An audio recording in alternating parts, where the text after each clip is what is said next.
There are millions and millions of sea creatures out there. That is sick.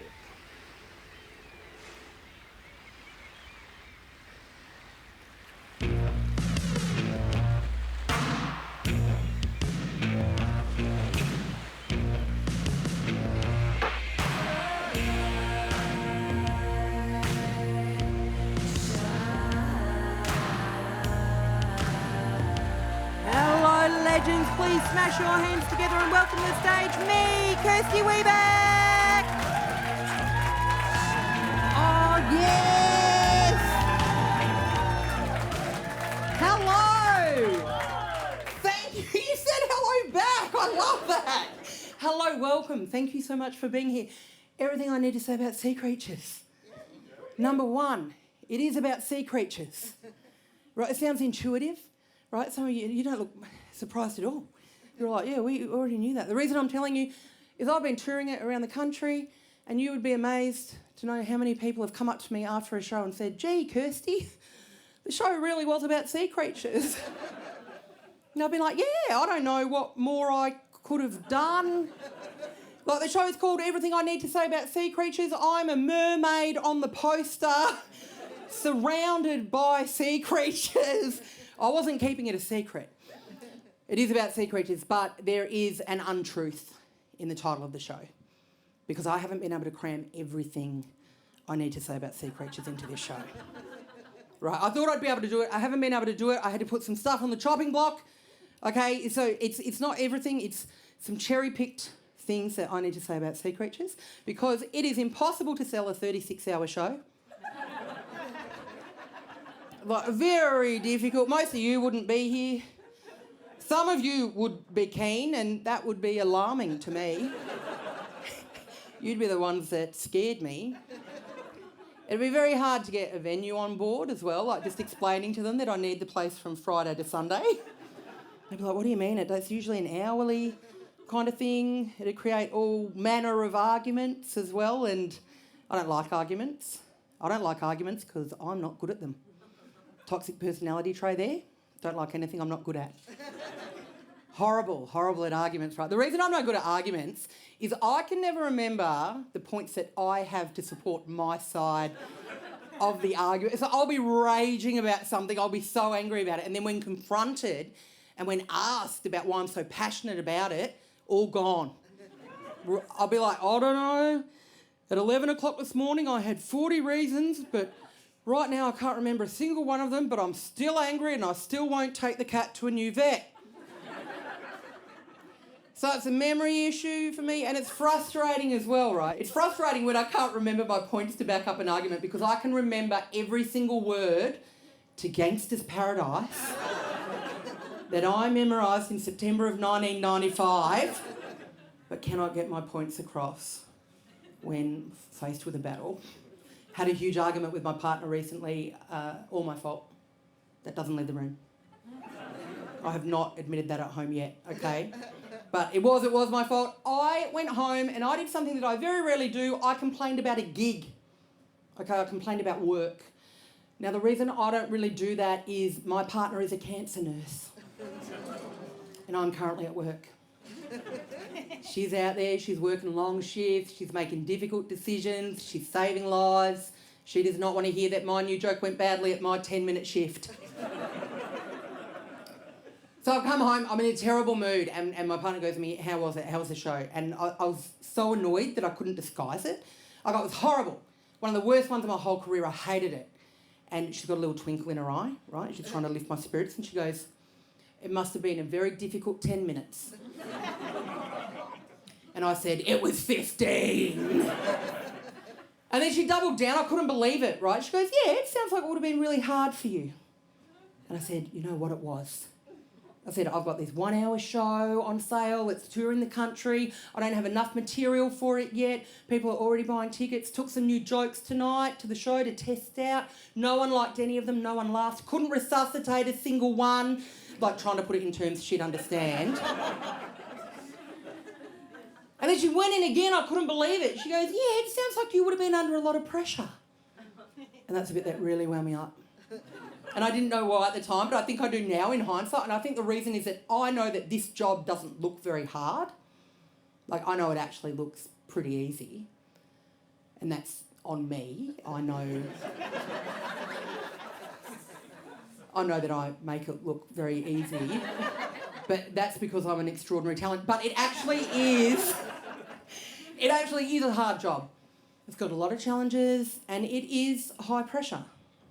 It's very high pressure. It's probably the highest pressure job that anyone's doing. Now, I don't want to categorically compare my partners and my careers, and I want to really carefully and clearly preface this by saying that I'm deeply respectful of her role as a medical professional. But what's the best medicine? Like, those people came to that show that night looking for a cure and I sent them away sicker. So we have a new neighbour. I don't have any jokes about that. I'm just trying to put some distance between me and that last joke. No, we've got this new neighbour. Like, she seems lovely, but it's early days. I know she'll probably let us down on bin night. It's when it comes unstuck, isn't it? Like, we live in this really small apartment building, handful of neighbours. Everyone's really lovely. We do all the usual neighbourly things, like pretending not to see each other in the car park. I was in the staircase recently with a new neighbour, right? Tiny staircase, nowhere to hide, so we had to engage. And so she introduces herself to me and she says to me, "What do you do for a living?" So I told her the truth. I said, "I'm a cancer nurse."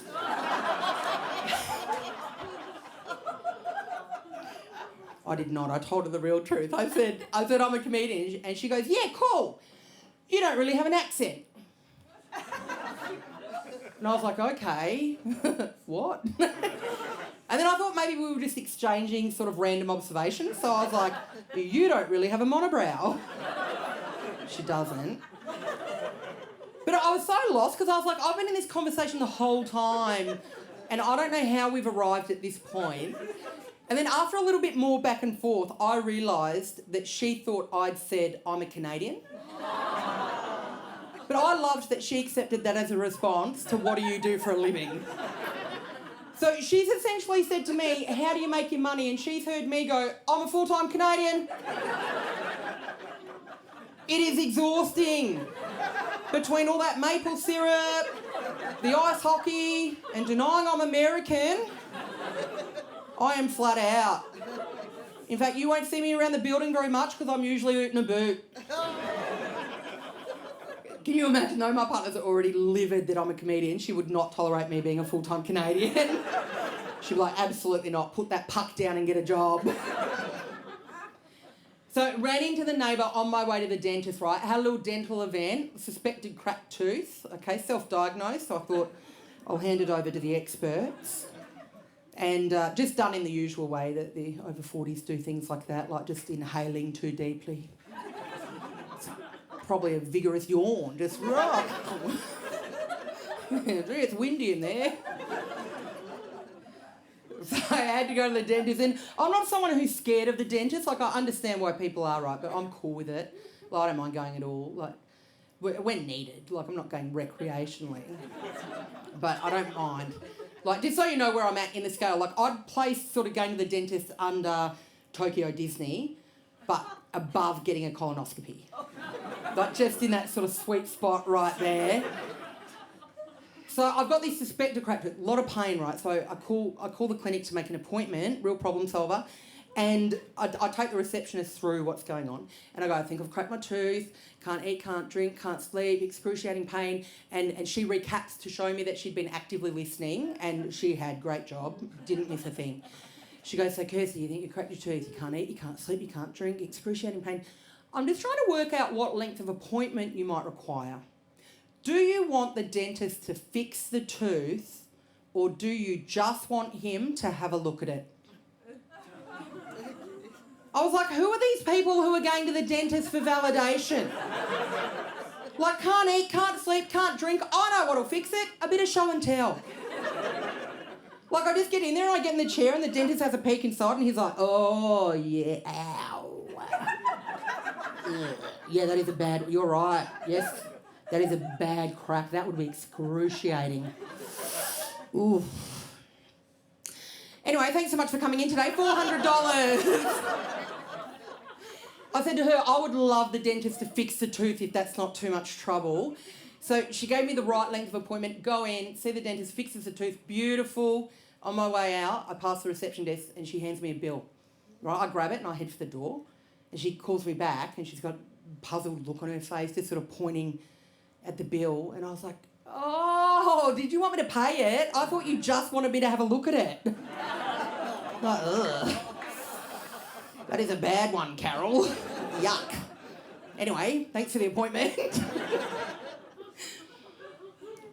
I had a bad run of luck recently, like just little things like cracking the tooth, smashing the car windscreen, not being born into wealth.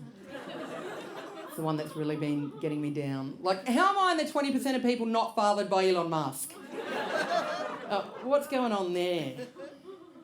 And I hate it, like, when I go through unlucky patches as well, because I was really lucky as a child, like super, super lucky. Like, not lucky enough to dodge speech therapy or Catholic primary school, but, gee, I could win a meat tray. Like, so many meat trays in my childhood. To this very day, my parents have this chest freezer, like, huge chest freezer. It comes up to, like, here, right, that they bought when I was about 12 years old to accommodate all the meat trays that I used to win. Like, if you dug around in there right now, you'd probably find chops from 1998, like, and they'd still be good. So lots of meat trays, jelly beans as well. I used to always guess how many jelly beans were in the jar, right? A house full of jelly beans all the time. Lucky enough to win the jelly beans, not lucky enough to not be allergic to food colouring. So that was actually lucky for my sisters, wasn't it? And also, that's the reaction I've been chasing this whole tour, so thank you so much. Thanks for your heartfelt sympathy there. So I was really, really lucky, and I was famous for it in my whole family. So all the relatives used to call up and they'd get me to choose their lottery numbers, right? Like all of them. And no one ever won. No one ever said they won. But now that I think about it, there are a lot of unaccounted for luxury vehicles in my family. And I know it sounds a bit crook as well, like getting a small child into gambling that young, but it was a different time. It was a different time. I was choosing my uncle and auntie's lottery numbers while jumping up and down on a trampoline with no safety net and smoking a cigar. I reckon my luck, like as a child, I reckon it peaked when I was about 11. We went on a beach holiday and I was coming out of the water one day and my dad was pointing at my leg and I just looked down and I had a $20 note stuck to my shin. Like just right there, I couldn't believe it. I was like, what? I'll never work. Didn't work out, so I appreciate you for being at the show. I need you. Imagine that though, just into the water and out with just money just stuck right there. Couldn't believe it. Power and the money and the power, minute after minute, hour after hour. Incredible. A couple of Gangsters Paradise fans in tonight, yeah. There's my millennials. So I grew up in Canberra, doesn't leave the room, thanks. And a lot of secrets are being divulged in here tonight, okay? So grew up in Canberra, spent a lot of time at Christmas time, like down at the New South Wales South Coast. And my dad and my sisters and I, all big beach people, in there bodyboarding, like whatever, snorkeling, splashing around in the shallows. But my mum, like not really for her. So what would happen, right, every time we went to the beach, Mrs. Webeck would perch up in the sand dunes, right, and she'd be on high alert for sharks. Like, that's all she'd do, okay? Like a real David Hasselhoff kind of character, but one completely unbothered by swimmers trapped in rips. Like, if you're over here flapping your arms around, she'd be like, oh, not my jurisdiction. But then she'd be like, but over here, is that a plastic bag or a great white? And let me tell you, she always erred on the side of the great white. Terrible success rate. I'm going to say she spotted 0 sharks out of maybe 60 false alarms. So packed out beach, right? Christmas time, super hot, hundreds and hundreds of people on the beach. At one point or another, Mrs. Webeck jumps up, shark! Everyone's out. Everyone's out, right? They're all out and then eventually somebody wanders down and they're like, nah, it's all good, it's just a boogie board. Like the local surf lifesaving clubs used to send their nippers down to the beach to train with her. They'd be like, just splash around in the shallows and when Mrs. Webeck yells, shark, just run up the dunes and grab the flag. Incredible beach sprint times down there they have. She was very good for it. Also, I should say, this is no shade on Mrs. Webeck, right? I think her errors were on the correct side. Do you know what I mean? Like, I'd rather somebody see a plastic bag and he's like, great white shark, clear the beach. Oh, no, it's not. In you go. Then see a fin and be like, hopefully it's a dolphin. Fingers crossed. I don't want to create a scene. Now, dolphins, they have incredible PR teams, don't they? Got any big dolphin people in tonight? Give me a woo. Yeah, okay. I liked the yoo-hoo. That had a bit of pizzazz. A few dolphin people in. That's cool. I used to be like you. I was like you once. I did something wrong, right? I loved the dolphin, and then what I did, I made a terrible mistake. I read too much about the dolphin. Well, I found out too much, okay? But I want you to leave this show feeling happier than when you arrived, so I'm going to do kind of like a compliment sandwich. I'm going to tell you something cool that I learned about the dolphin recently, okay, to sort of dampen what's going to come afterwards. So, earlier this year, researchers observed a new behaviour in dolphins, right, which I loved. I was wild about it. So, what they saw was that out in the Amazon River, they observed male dolphins rolling onto their backs, releasing a stream of urine, and other dolphins coming up and receiving some sort of message from that stream of urine. Now, the researchers don't know what that message is. I think I do. I think that message is, you've just been weed on, you need a shower now. Okay, so they're doing this and I'm like, that's cool, because they've got no idea why they're doing it, right? Or what the message is about or whatever. So they're just like, we're seeing this new thing, like we don't know what the story is behind it. And I'm like, that's really interesting. But then something really stuck out to me, okay, because they wrote a research paper on it. So these researchers have seen these male dolphins rolling onto their backs, releasing a stream of urine, other dolphins coming up and receiving a message from that stream of urine, and they did not think to call that research paper Dolphins Now Streaming on Amazon. I couldn't believe it. I was like, it's right there for the taking. Why am I doing the heavy lifting around here? So the dolphin, we've all been lured under their spells, those cheeky little faces. They look like they're up for good times all the time, but that's actually the problem. Well, they're up for very good times all the time, right? The problem with the dolphin, too horny. They're like 21-year-olds on a gap year. Like insatiable appetite for finding a mate. Any mate, doesn't have to be a dolphin. Right, they're completely unbothered. They don't mind. Like, there's been all of these documented cases of scuba divers being unable to resurface, right, which if you're not a diver, you might not know this, but the resurfacing, very important. Well, crucial, in fact.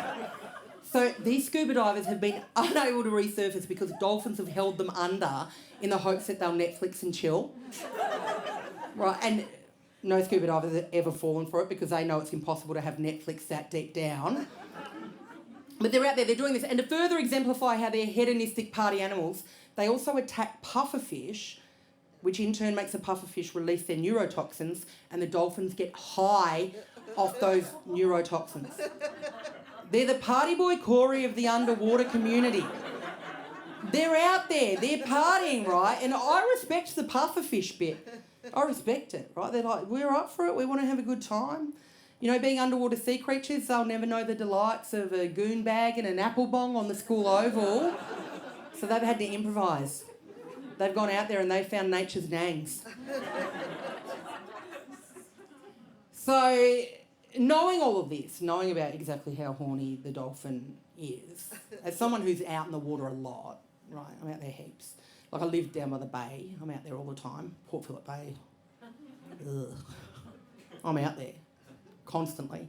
That's why I'm immune to disease and can see in the dark. And I also know where all the Lime scooters are. So if you're ever down there and you're in need of a public scooter, I've got you. Like, slide into the DMs and I'll drag one out of St Kilda Beach to you. I won't hesitate. So I'm out there all the time, right? And knowing how horny they are now, I'm alarmed that there's no clear information on what to do when faced with an amorous dolphin. Right, there's not, like, you Google it and nothing comes up. They're just like, hope for the best. I don't know. Like, there's no public guidance out there.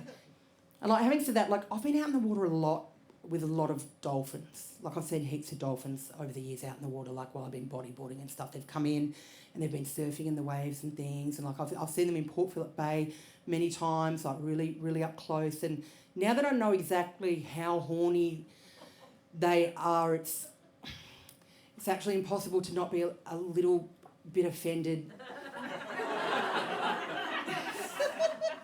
Like, do you know what I mean? Like, it'd just be nice to be asked.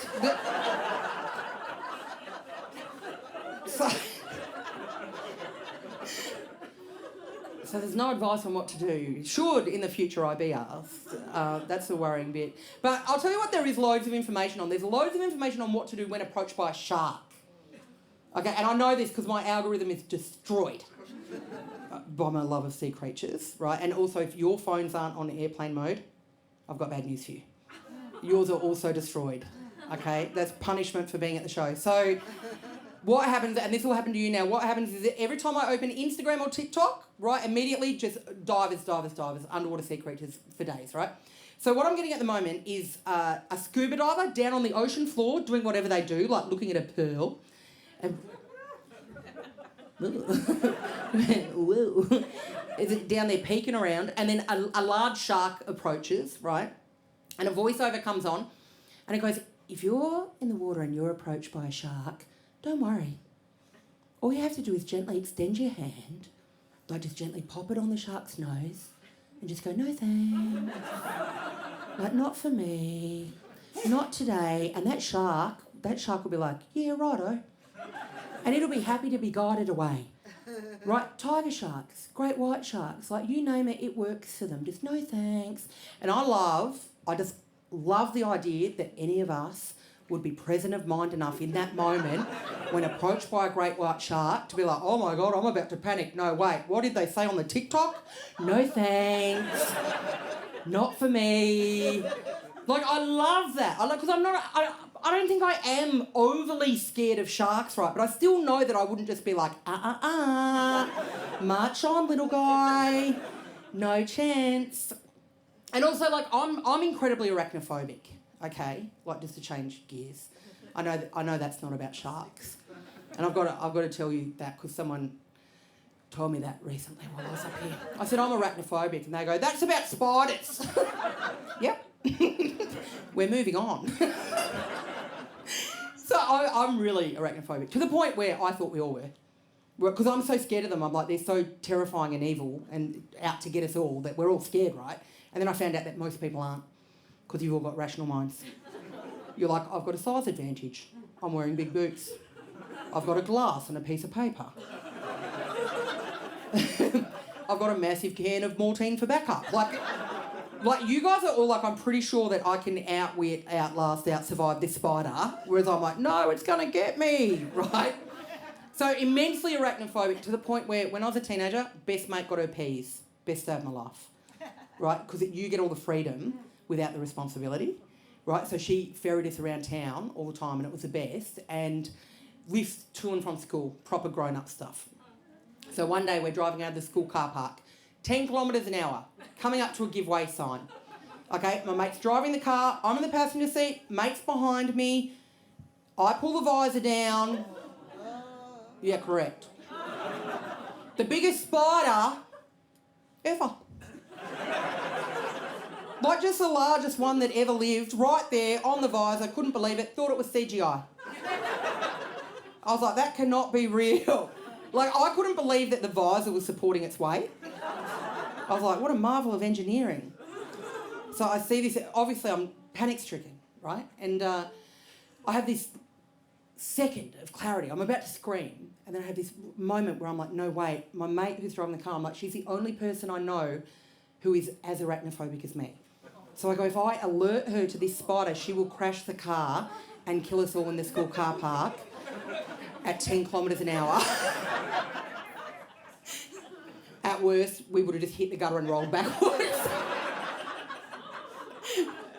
But still, I was like, I can't alert her, I can't make her panic, she's concentrating on the road. So I leaned really far back in my seat, right, really casually, just took a deep breath, really subtly, like, lowered my hand like this, unclipped my seatbelt, opened the door and rolled out of the car.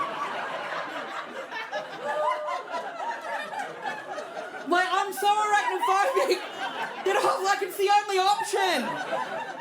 Nothing else can be done. I can't let Mandy see this, so I've got to hit the eject button.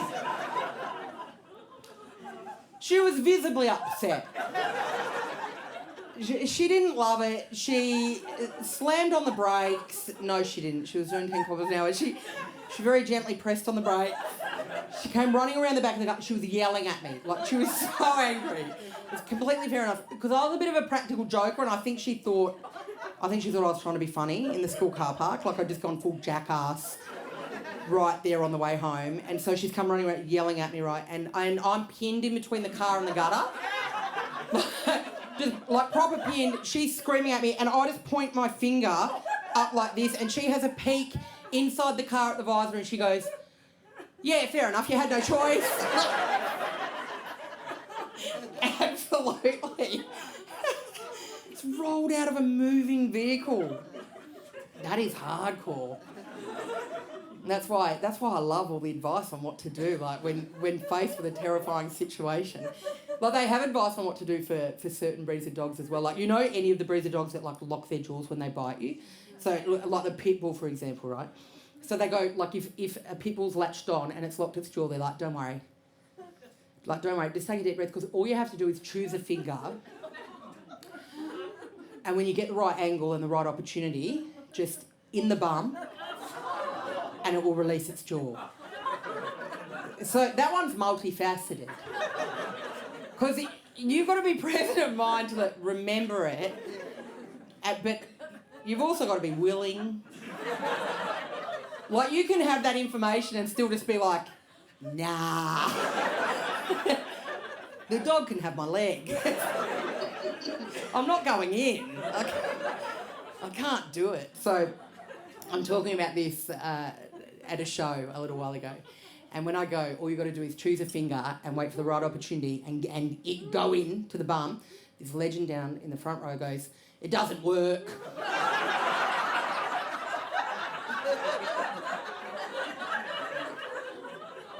I was like, you have got to tell us this story.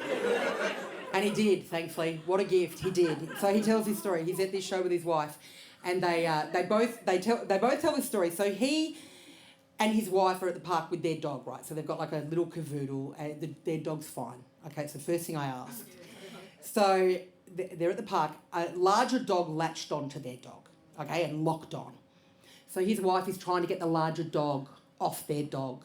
Now, he knows the advice. So in advance, he's chosen his finger. And he's got it poised and waiting, and he's sort of running around in the background, like, trying to get the correct angle, and he eventually does, sees his moment, in he goes, right, gets right in there, first go, that's incredible enough for me, but he gets in there, and then what happened next is unfathomable. The dog locked its bum around his finger.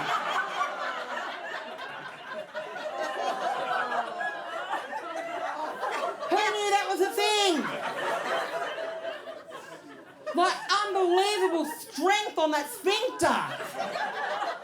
Just incredible. So, the dog's locked onto the dog's bum's locked on to the finger. And I was like, well, what did you do? We waited. They had to wait until the dog was like, yeah, I think I'm ready to get on with my day now. Creating an airlock in its torso. Incredible. Absolutely incredible. So we're not doing that one. The dog's having our legs.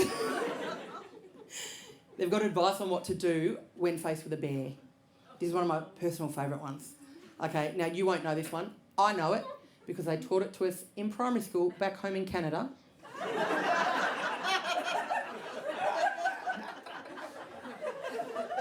So there's one overarching one for bears. Okay, so any bear that you see, the overarching one is don't surprise them. Okay, very important information to remember when planning a bear's birthday party. Just get them in on the ground up, like no special guests, no nothing. So don't surprise them. And then this is where it gets tricky. There's a different thing you've got to do for each different colour bear, right? But none of us are going to remember this, ever. So different thing for each one, but there's a handy rhyme, okay? So if it's brown, lay down. No. Like, none of us are doing that. Like, intellectually, I know that that's the correct thing to do, right? They're like, play dead and it'll leave you alone. But I'm like, it just feels a bit too much like giving up. You know, like, can you imagine just like going down and just being like, oh, I hope the advice hasn't changed. So if it's brown, lay down. If it's black, fight back. Also no. Like, too vague.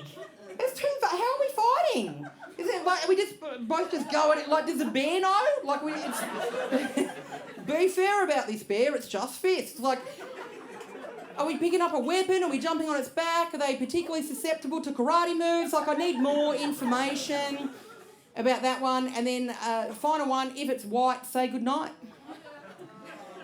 First time I heard that one, I was like, that's cute. No, this is not a top and tail situation. This is not big spoon, little spoon, okay? So apparently if a polar bear sees you, it'll just kill you. It'll eat you. And I dug a bit deeper on that one and I found out that apparently polar bears are one of the few species of animals that we are prey to. Like, all other animals are just like, you near my babies, munch. You near my house, munch. You know, I'm having a bad day, munch. But polar bears are like, yum. Like, all of that right now in my belly. Like, they love it. So really easy. If you ever come across a bear, so simple, really easy. Don't surprise them. Number 2, correctly identify their colour. Okay, it seems fine, doesn't it? But there's a bear in front of you. Also, is it black or wet brown? Like, very fine line, isn't there? Like, you've got to sneak up behind it and just, is it wet or dry? So you've identified the colour, then quickly go through the rhyme, like in your head, because you don't want to surprise it. Okay, and then just act accordingly. So, like, all of that's fine, but there's a bear in front of you. And you're probably thinking, Kirsty, we never need to know this. Like, why are you educating us on this? And I thought the same thing. Right, but last year I went on a holiday with my partner to a little-known place called Europe. Now, say what you want about Europe, it's very far away and riddled in churches. But it is far away, so we had to stop somewhere, like I assume for petrol, and we had to stop in a place called Qatar, okay? That's where our plane went to. We had no say in it, so we went to Qatar, and the thing about Qatar is it's illegal to be homosexual in Qatar, okay? So we had 4 hours to kill, and we couldn't even talk about Bunnings. I was like, great, what are we going to do? So we're just sort of wandering around, we're trying to throw everyone off the scent. So just sort of wandering around the airport. I was just saying sort of regular sort of, you know, sneaking under the radar sort of stuff. Just like, well, aren't men hunks?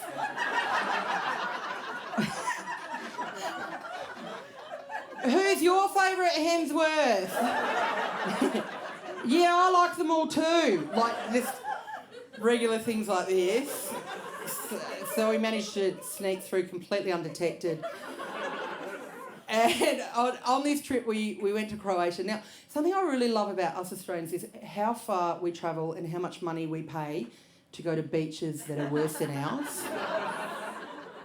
Like, we really take for granted how nice our beaches are, you know, and like, especially me, like down there at Port Phillip Bay, it's like beautiful. Beautiful one day, perfect the next. So we do though. We go so far away. We pay so much money, right? And then, so the thing about Croatia, I'm not dissing Croatians. I'm saying a lot of S's suddenly. Sorry, everyone. This is a high risk section of the show. Yeah, I momentarily forgot I've got a massive lisp. I've waded into very tricky territory. The beaches in Croatia are beautiful. They're very lovely. The Adriatic Sea, beautiful. Crystal clear water, love it. But the way you get into most of the beaches in Croatia is by hurling yourself off a cliff face. Okay? None of this like casually walking across sand and into the water gradually. It's like you're jumping off rocks into the water, right? But that's the easy bit. It's the getting out. It's the getting out that'll get you. Very easy if you're a professional rock climber. Or a mountain goat. This will shock all of you in the room. I'm neither of those two things. So my strategy for getting out of the beaches in Croatia was to sort of drag myself across the rocks like an injured sea lion. Like just in lieu of any kind of assistance from the care flight helicopter. Now, the first day we were in Croatia, I did the unthinkable. I stood on a sea urchin. It was very painful, very painful. Like, just spine straight up into my foot. I imagine that's what it feels like to be a kebab. Like, it's so painful. And some sort of electric current thing going on. Like, for 3 hours after it happened, I could hear the radio through my toes. Like, it's so painful. And so I Googled it, obviously. I was certain I was dying. And some of them are venomous, okay? I don't think this one was, but some of them are. And so, but for hours, I was like, stood on sea urchin, am I dying? Like, just on Google, just over and over. Nurse partner, loved it. Furious, like, incandescent. Eventually, she saw over my shoulder me again, being like, am I dying? Foot still hurts, am I dying? And she's peeked over my shoulder and she goes, hopefully it happens soon. So I actually found out that through this intensive Googling that sea urchin spines are made out of the same material as eggshells. Right? Yeah, I thought that was interesting as well. Most people don't, but I will continue to spread it around. I don't care. Now, also, given the choice, having walked on a sea urchin and also eggshells, I would suggest always choosing to walk on the eggshells. 100% of the time. So final day, we're in Croatia. I do something I do every time we go on holidays. On the final day of our holiday, I always Google things to do there. Wrong time. Wrong time to do that, right? Because I'm always like, oh, that looks like fun. Oh, no, the Uber's here for the airport. Like, why am I looking this up? So while I'm doing this, I learned that the place that we were staying in at the time was called Novi Vinodolski. And if you stood on the beach, right, and you looked out, and you had your eyes open and it wasn't midnight, you'd see an island running all the way along the coast, okay? And I read that people have seen brown bears swimming from the mainland across to the island. Like just out there in the beach, willy-nilly. Like there's people over here sunbathing. Like they're playing Marco Polo. Like someone's on a flotation device. Brown bear! Like what's it doing out there in the ocean? Like I'm aware that polar bears are in the ocean and I'm cool with that. I've known that my whole life. Like I've had a lot of time to process that. I did not know that brown bears were in the beach. Like, why are they in the beach? I know they're in the inland waterways and I'm cool with that. But the rivers, waterfalls, lagoons, like, that's fine. But what are they doing out there in the... Do you know what? I'm trying to have a beach day. I don't want a brown bear out there. Like, please stick to the rivers and the lakes that you're used to. I don't have the mental energy to process. Or, like the other thing as well, it goes back to that problem I mentioned earlier. Like, is it wet brown or black? And there is nothing in the rhyme about what to do when faced with an aquatic brown bear. Do you know what I mean? Like, am I fighting it? Am I laying down? Out there, that's floating. Am I floating and hoping that the current takes me away from it? Like, I've got enough things to worry about in the ocean. I don't want to add brown bears to it. Like, Mrs. Webeck's made me terrified of sharks and plastic bags. Now I'm scared of sea urchins as well. You know, I'm out there being strangled by cold, hard cash. Like, I can't also be concerned about brown bears out there. We've got a similar issue here in Australia. We've got additional sea creatures. We've got additional ones, right? Something that winds me up about this beautiful country is how the further north you go, the hotter it gets, right? That's not it. I understand how climate works, but right, the hotter it gets and the more reasons there are that you're not allowed in the beach. Yes. Isn't that annoying? What a terrible design flaw. Like, you get up there and you're roasting and you're like, oh, gee, I'd love a dip, and everyone's like, no, you can't. There's too many things out there. The one that really gets to me in Australia is the crocodile. Like, similarly to the brown bear, I'm like, you've got no business being at the beach. Like, get out of the surf. Like they're out there, they're like in the middle of the NT, they're in the rivers and the lagoons, they're estuaries. Treat yourselves, crocodiles. Like none of my business. But what are they doing in the beach? A little while ago, I was up in Western Australia, very far north, doing some shows, okay, outdoor shows, which was great. Like, I'm huge in Kununurra, and I am not. I got run out of that town by the mayor. I'm up in Kununurra, okay, and massive, huge gig in a massive paddock, Cowboys for days. And a huge stage, massive floodlights, super hot, right? I was stoked it was an outdoor show because had it been indoors, I wouldn't have had the opportunity to eat the 6 bugs I ate during my set. Like, huge, unbelievable. Like the first one, right, caught me completely unawares. I was, like mid-joke, it got me when I was really vulnerable. I was like I don't know what I was doing, but I was like, and straight in, like straight into the back of the throat, and huge. But my immediate thought was, oh my God, I've swallowed the photographer's drone. Like, just boom, straight down, right? And that was the first one. And let me tell you, there's nothing more disconcerting than interrupting your stand-up comedy set to chew.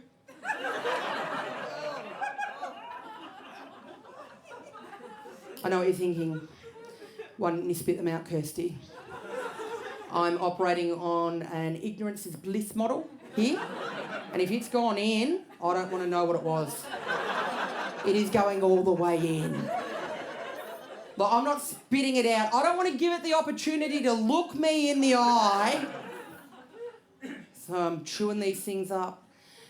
But before I got on stage, I had to walk around the back of this massive stage, right? I've had to walk around the back, and there's a lagoon next to it. No fence. Okay, we're in WA. They're not there yet. So I'm walking past this lagoon, and I hear the people on the tech desk talking about the crocodiles in the lagoon. And I was like, sorry, I'm going to stop you there. Are there crocodiles in that lagoon? And they're like, yes. Like immediately annoyed, yes. And I was like, what do you mean? And they're like, what do you mean? What do we mean? There are crocodiles in the lagoon. And I was like, well, how many? Escalating. How many? And they're like, heaps. And their families. And I was like, well, what are they doing in there? And they're getting increasingly annoyed, and they were like, it's their habitat. So after a bit, like one of them could obviously sense my terror. I was like, oh my God, she's adorable. She's from the city. And then decided to throw me a bone. And he goes, don't worry about it. They're just freshies. And I was like, I don't care what kind of water they prefer. Like an assassin who prefers sparkling water over still is still an assassin. And I understand it intellectually. Like, I understand that freshies aren't meant to be that interested in us, right? It's meant to be the salties that are like, yum, yum, yum. But the freshies are unbothered. But I don't want to be the litmus test. I don't want to be the one that skirts a lagoon one day and they're all like, actually, that one looks pretty tasty. Like, I'd rather be approached by a horny dolphin. Like, might have a little munch of that one. Like, absolutely not. No chance. I don't like any kind of blanket rule like that for any kind of animal, like even domesticated ones. Like, I've got a 4-kilogram Pomeranian. Yeah, oh, she's here tonight.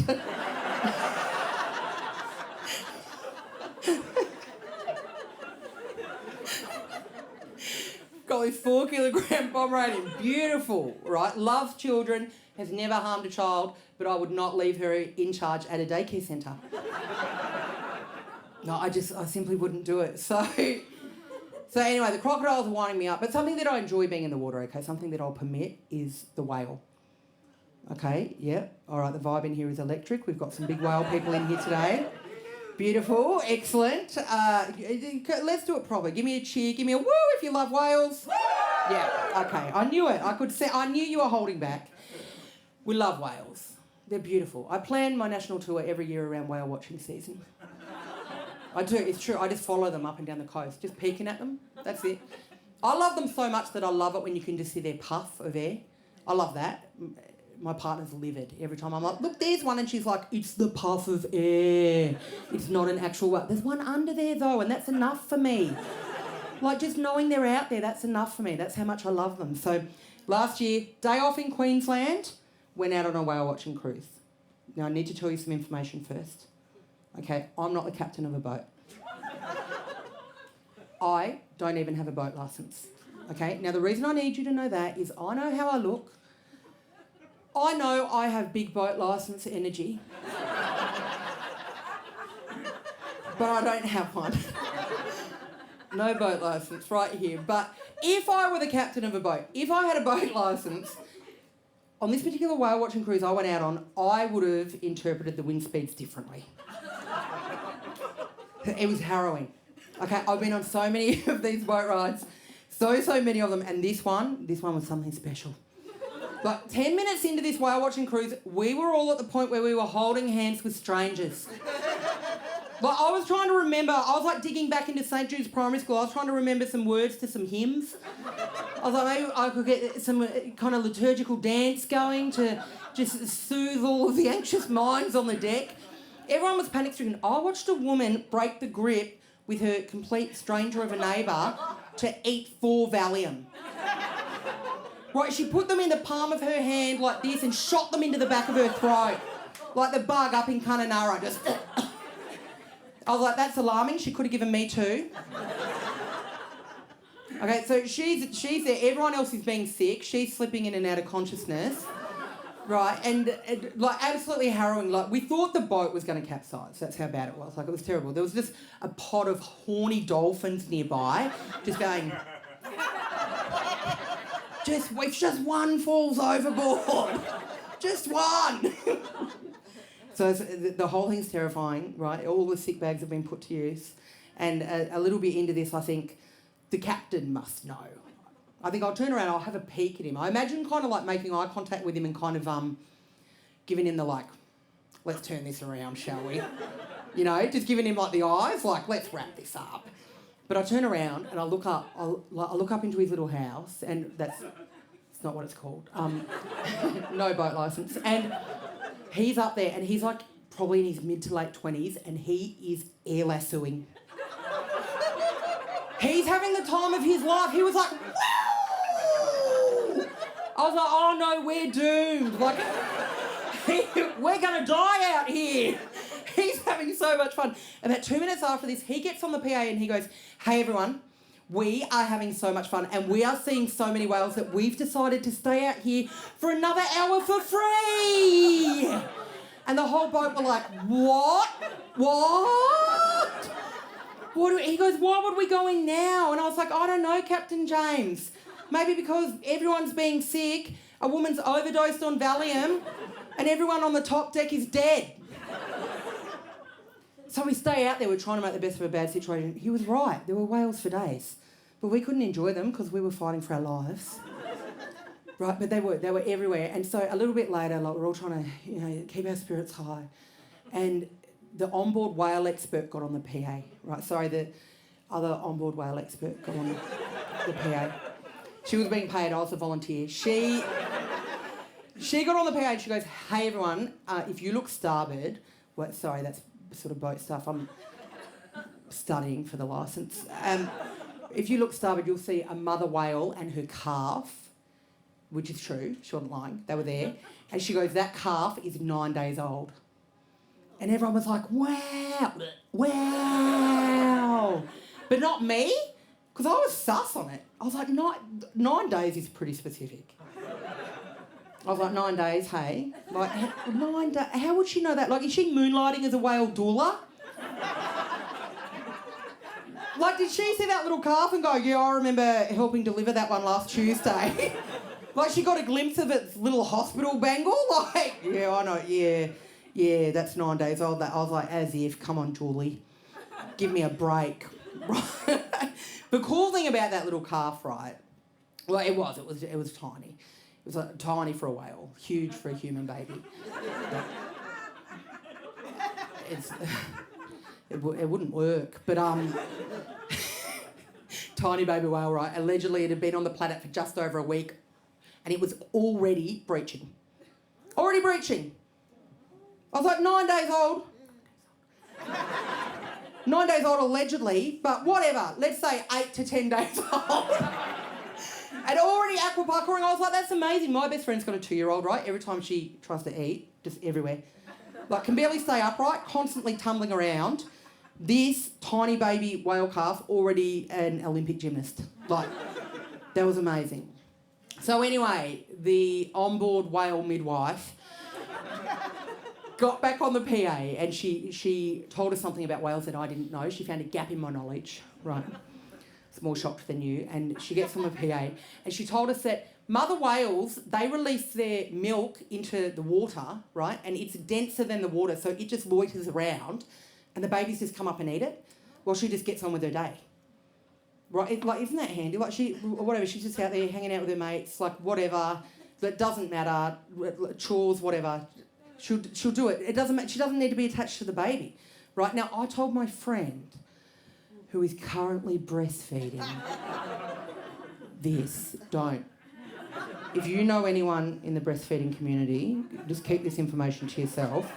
Because my friend turned on me like I'd created this. Right? She goes to me, oh, great. Do you have any idea how handy it would be and how much easier my life would be if I could just squirt some breast milk onto the lounge room floor, put the baby next to it and get on with my day? And I was like, well, yeah, but I didn't do this. Like, yeah, it's a gap in human evolution, but I don't have much of a say in what goes on in that department. So the whales, they're good, they can stay, and the octopus is, there's a couple of people are clutching their chest. We love the octopus, don't we? Yeah. They're so clever, and they're funny. Like, you know that if they could speak English, they'd be hilarious. They'd be up here, right? I could have the night off. They'd be able to say all the S's as well. They'd have no trouble with that section. We love them. So one of the few invertebrates who can use tools, that's amazing to begin with. Like, they've been seen dragging coconut husks around, using them for armour, as little shields. They climb into them. They can climb into anything like the size of their eye, which I think's rad. That bit always resonates really deeply with me, and I don't know why. Like, I can't think of what I'd want to get into that is that size, but seems handy. They're getting into crevices. I love this one. They get into crevices and they've been seen to slide little seashells across as doors. Isn't that they're house proud? They're like, ta-da, look what we did with the place. It looks beautiful, Steve. So they're out there, they're doing these things. And I think what I really love about the octopus is that I learn something new about them like every week, and that makes me fall more and more in love with them. So just this week, I saw that they've been observed, female octopuses have been observed throwing objects at male octopuses who will not take no for an answer. So they're coming up and they're going, hey, you want a mate? And she's like, no. And then a little bit later, they're like, what about now? And she's like, nah, still no. And then they go away and they put a different jacket on. And they're like, what about now? And she's like, no! I can't stress it enough. I love that. She's throwing stuff at them. That's awesome, right? Something that really got me, like it really sealed the deal for me and the octopus, right? Just my immense love of the octopus. Like just in a regular level kind of love of the octopus as well. Like not in my octopus teacher kind of way. If anyone's seen that documentary, it starts out beautiful, scuba diver, octopus, friends, beautiful. But by the end of it, you're like, you can't make love to the octopus, mate. You have got to find yourself a dolphin. So I like them in a regular level. What I'm trying to say is a female octopus and I could cruise through Qatar airport very happily and everyone would just be like, nah, they're just good friends. So they were observed punching fish for fun. So researchers saw them just going boom at a passing fish and they were trying to decode it and they were like, well, I mean, they're not threatened by the fish isn't doing anything weird or annoying. I think it's just a joke. And I love that image, as this octopus just going boom and two of its mates just hiding behind a rock going, ha ha ha, got him, Brad. So So they're out there, they're using tools, they're punching fish for fun. They are just a DUI charge away from being a tradie. And I love that image. I love that image. It's a little octopus in a hard hat, 8 little cat boots on a lime scooter on the way to the job site. I've dragged it out of St Kilda Beach for them, of course. They're disqualified from driving again. Love the octopus, love the seahorse as well. I love the seahorse. I'm going to leave you on the seahorse tonight. You've been a wonderful audience. Thank you so much for coming out to the show. So, thank you. I think that was my 4-kilo Pomeranian again.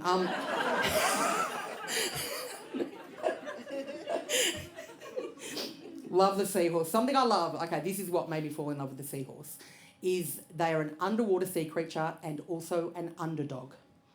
They can barely swim. Like, what a nightmare.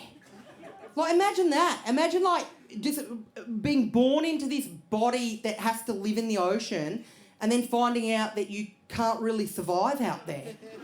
Like, they can't do it. Like, their tails are kind of like fingers, right? Like, they grip onto stuff. Like that, and that's what they have to do. That's why whenever you see a photograph of a seahorse, they're always, like, holding onto a wee, and they've got these, like, wide eyes, and they're just like, oh.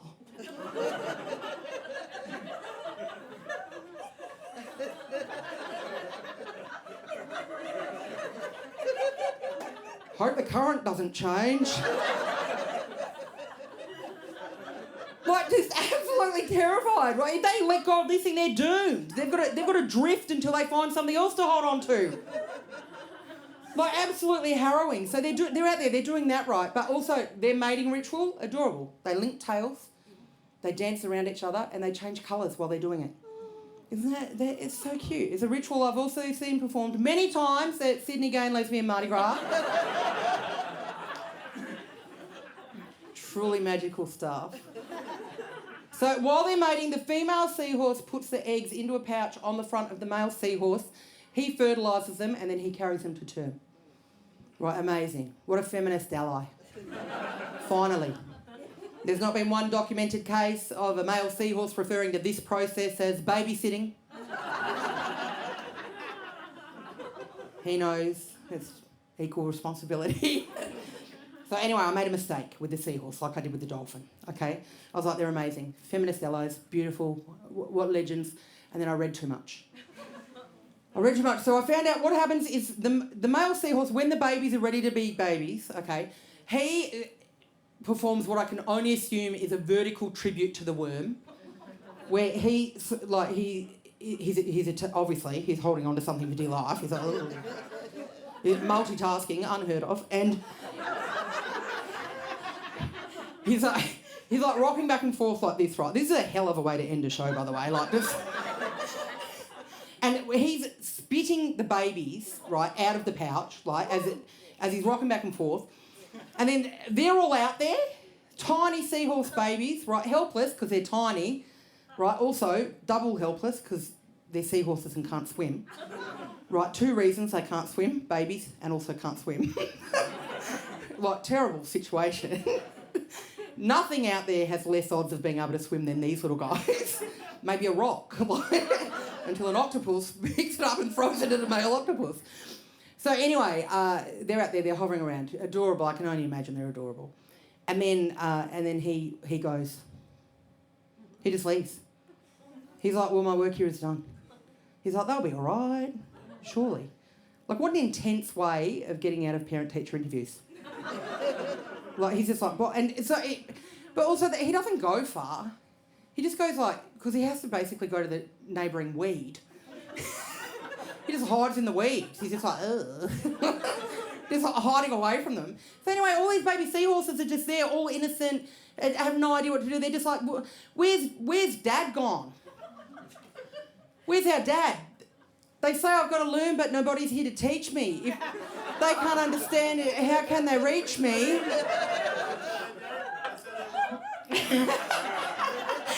I can't leave you there. I can't leave you on deadbeat seahorse, Dad. So I'll tell you something. I love about them. It's a compliment sandwich again. I'll tell you something I love about them. I love that they're mostly monogamous. Okay, I love that. I don't care what humans are doing at all. Like, I couldn't care less, you know. But I love monogamy in the animal kingdom. Like, if you're polyamorous, go for it. Like, it's none of my business. I'm so happy for you. Good luck in the group chat. But it's... but good for you. But in the animal kingdom, I'm always deeply moved by it. I'm like, oh, look, they found love. They're staying by each other. That's so cute. That's adorable. So they were thought to be entirely monogamous, but recently it's changed a bit. They've observed some of them are like, they're moving on. They're like, no, it's a bit toxic, which I think's good. I think they should progress to that. They're just like, nah, it's better if we're separated. It's better for the kids that we abandoned this morning. It's better for them. So, like, they'll move on, but all respectfully, they can stay in a community together, right? It still has some semblance of a friendship. And, you know, they make sure that their ex is still doing okay and all that sort of thing. Like, what I'm trying to say is there's not been a single case of a male seahorse being seen to move on and his partner finding out when they've been busted on Coldplay's Kiss Cam. And I actually really respect that. They're amazing creatures. You're amazing creatures. And humans. Thank you so much for coming to my show. You've all been unreal. I really appreciate it. I'll see you all soon.